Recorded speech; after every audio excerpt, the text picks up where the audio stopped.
Les Demoiselles d'Avignon, las señoritas de Aviñón, fueron originalmente tituladas por el autor como El Burdel de Aviñón y representaban 5 prostitutas barcelonesas de la calle de Aviñón en el barrio gótico. Después este nombre cambió durante una exhibición que organizó el crítico de arte francés André Salmon en 1916. Durante el show, Salmon se refirió a la pintura con el nombre con la que lo conocemos actualmente para no escandalizar al público con el tema real.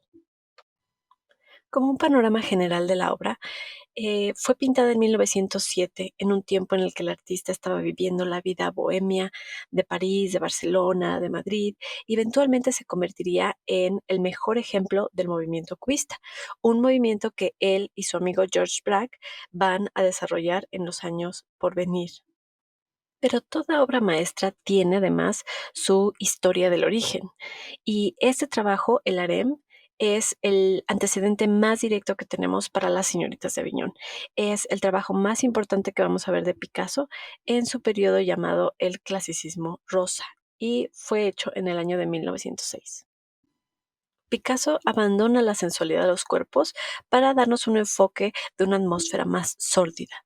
Y por eso, por ejemplo, vemos al frente un eunuco, un hombre sosteniendo una jarra en su mano izquierda, y en la parte de atrás a la que sería la madrona.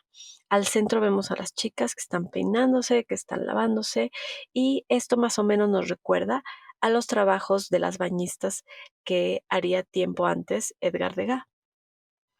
Lo que esta figura representa es el momento en el que Pablo visita una casa de prostitutas y se encuentra a sí mismo observando a las chicas en lo que se preparan para empezar su jornada. Pero presten atención, por favor, al tratamiento del espacio, cómo es que el piso y los muros tienen el mismo color, el interior se ve inundado de una luz que nos recuerda al sur de España y las figuras son pequeñas en relación con las dimensiones del lienzo, por ejemplo. También un dato interesante es que podemos sentir que Pablo ya está superando esa languidez, esa tristeza que se sentía en sus obras del periodo azul. Las raíces de este tema de la toilette y la inspiración de Picasso por representar mujeres en la intimidad viene de El baño turco de Jean-Auguste Dominique Ingres, pintado en 1862, y La bañista del mismo autor de muchos años antes, de 1808. Ankh cultiva el orientalismo por sobre todas las cosas en sus muy numerosos desnudos femeninos. Sus pinturas se ven dominadas por una sensación irreal de exoticismo muy típica del siglo XVIII y pretende buscar o representar la belleza perfecta, las curvas sinuosas y la pureza de la forma. Puede ser que también estén familiarizados con la versión de 1924 de Man Ray, ya en versión fotografía, que se haría en el movimiento dadaísta, pero esa es otra historia. Vamos entonces a analizar una tercera inspiración para nuestro español, que es Los jugadores de cartas de Paul Cézanne de 1895.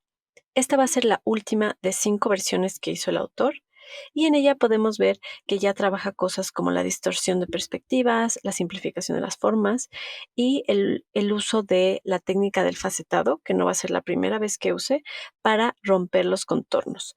Esto es algo que los cubistas van a estar descubriendo y trabajando 15 años después. César una vez dijo: todo en la naturaleza se forma por la esfera, el cono y el cilindro, y una vez que aprendemos a utilizar estas figuras, podemos hacer básicamente lo que querramos. Picasso, al escuchar esto, dijo: Cézanne es el padre de todos nosotros. Pero además de Cézanne, hay todavía otro artista que inspiró a Picasso al punto de trabajar incesantemente hasta lograr a las señoritas de Aviñón. Y eso es su amigo enemigo, Henri Matisse. Fue en el salón de Gertrude y Leo Stein donde se conocieron, donde Matisse ya era un maestro del arte moderno, tenía 37 años, y Picasso de 25. Entonces era bastante obvio que las personalidades iban a chocar, eran fuerzas opuestas. Matisse pensaba que el arte era una cuestión de encontrar la armonía y la poesía, y Picasso pensaba que la pintura debería de ser un shock para el espectador. Matisse, por un lado, veía a Picasso de manera un poco condescendiente. A fin de cuentas era más experimentado y era además un intelectual. Picasso, por su lado, confiaba en sus habilidades de cambiar el mundo del arte y no disfrutaba para nada ser básicamente desconocido en el París de esos años. Todavía más terrible para el alma competitiva que era Pablo, los Stein compraron y exhibieron uno de los mayores trabajos de Matisse hasta el momento, La alegría de vivir, de 1905. Es un paisaje imaginario inspirado en las miniaturas persas, en el arte japonés y en el bacanal de Tiziano. Es una pintura masiva, muy grande, de colores muy estridentes, de figuras lineales y de un rechazo absoluto por la perspectiva clásica y la proporción. Como otros trabajos fauvistas de Matisse, es muy expresiva en sus colores y en su tema sórdido. Este fue un golpe muy bajo para Picasso, tanto así que después diría, la gente piensa que Matisse es el primero de los pintores modernos, pero esto no es así. Él es el último de los clásicos, implicando por supuesto que él era el primero del movimiento moderno. A partir de ahí se encerró en su estudio durante meses, encontrando la manera de superar de una vez por todas a la alegría de vivir de Matisse. Para tal efecto, Picasso produjo cientos de sketches preparatorios en diversas técnicas, en lápiz, en carboncillo y en acuarela. En esas primeras versiones, las señoritas tenían 7 figuras, 2 de las cuales eran hombres. Uno, un estudiante de medicina, el otro, un marino. Eso quiere decir que era una escena de burdel un poco más clásica. El concepto entonces evolucionó y el artista hizo diversos cambios durante el proceso de diseño de la obra. El cambio más evidente sería el cambio en los personajes, que terminarían siendo 5 y todas ellas mujeres. También experimentó con poses y composiciones del cuerpo e introduciría conceptos de lo que más adelante sería algo así como un manifiesto del movimiento: la descomposición, simplificación, análisis y reconstrucción de las partes y en general la disolución de la forma. La verdad es que el cubismo analítico nunca tuvo como tal un manifiesto. Desde los primeros sketches podemos ver 5 personas representadas de manera diferente: 3 que están de pie, estilizadas pero todavía reconocibles, una que está hincada y otra más que tiene un rostro casi como una máscara. Algunos historiadores y críticos de arte han dicho que esto demuestra el cambio de una persona sana a una persona que tiene alguna enfermedad venérea. Otras personas lo identifican más como una reflexión del cambio mismo que está viviendo el artista, esta metamorfosis, esta transición entre etapas artísticas. Junto con esta inspiración, podemos ver también a Fernand Olivier, su modelo y amante en el momento en el que esta obra fue creada. La relación con ella duraría alrededor de 7 años y fue mientras vivía con ella cuando Picasso hizo el cambio hacia el periodo rosa. Él dijo mucho tiempo después que Fernand fue la inspiración para una de las señoritas de Avignon. Y con eso, esta obra sería una de las más de 50 piezas que la tendrían a ella como protagonista. Alegría de vivir no sería la única pieza de Matisse que choqueó e inspiró a Picasso. El artista francés también había producido y exhibido en 1907 su primer desnudo azul, Souvenir de Biskra. Fue inspirado en su gran colección de máscaras y esculturas africanas e inspirado también en una forma que él mismo dibujó en Alegría de Vivir. Podemos ver, por ejemplo, en el cuerpo un acento muy fuerte gracias a las sombras detrás y unas formas casi desproporcionadas, unos miembros con ángulos muy fuertes, con líneas quebradas. La torsión crea tensión, crea movimiento y crea una gran expresión.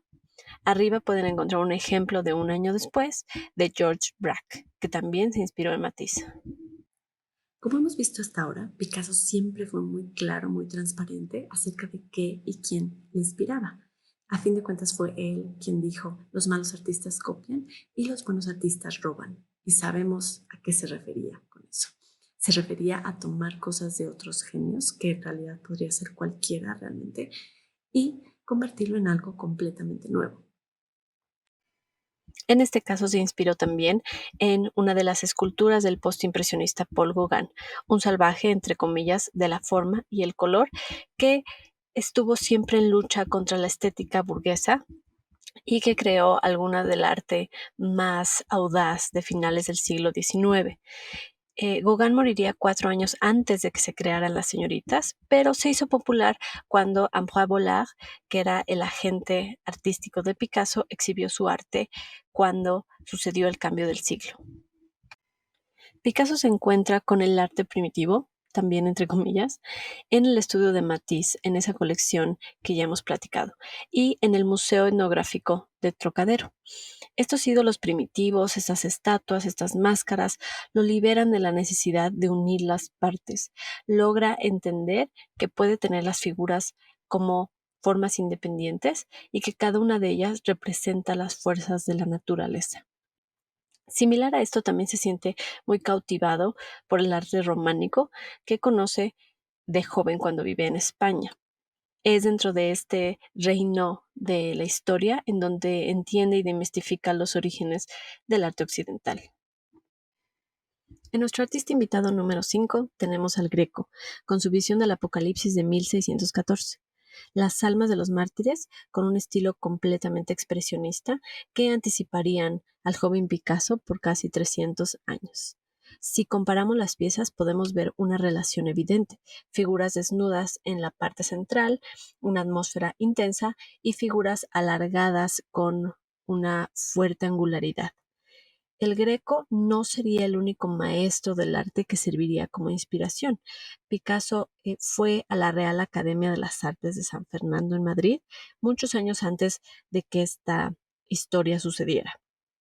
Pero en realidad fue por muy poco tiempo, porque él prefería pasearse por el Prado y estudiar las pinturas de Rembrandt, del Greco, de Francisco de Goya, de Diego Velázquez. Último, pero no por ello menos importante, tenemos a las grandes bañistas de Cézanne de 1906, el lienzo más grande que produciría el artista. Tiene una paleta de color reducida, un tema que ya había representado antes, pero esta vez las bañistas se ven enmarcadas por árboles de cada lado que se inclinan de forma que forman una bóveda que abraza a los personajes. Esta obra maestra sería una profunda influencia para los protagonistas de la avant-garde que estamos viendo con Picasso, con Braque, con Matisse, y ya anunciaba algo de lo que sería el cubismo. Y bueno, aunque esta pintura de la que hemos estado hablando se acabó en el 1907, Picasso la mantuvo en su estudio de Montmartre hasta 1916. En ese tiempo, solo un número selecto de personas fueron invitadas a verla, incluyendo su círculo cercano de amigos y de artistas. Y la verdad es que la respuesta fue variada. Su amigo Braque estaba horrorizado y estaba preocupado. Le dijo a Picasso, ver esta pintura es como beber gasolina. Matisse dijo que la odió y que era una burla para el arte moderno, pero en realidad después encontraría inspiración en ella. Finalmente el crítico Hilton Kramer dijo, después de las señoritas, nunca más se confundió a Matisse con un artista de la avant-garde.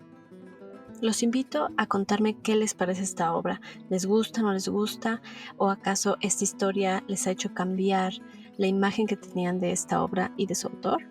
Platíquenme qué piensan en los comentarios. Si disfrutaron de esta pequeña historia, consideren por favor unirse a mi Patreon, una plataforma que me permite compartir clases de historia del arte para las mentes que se quieren sentir inspiradas todos los días.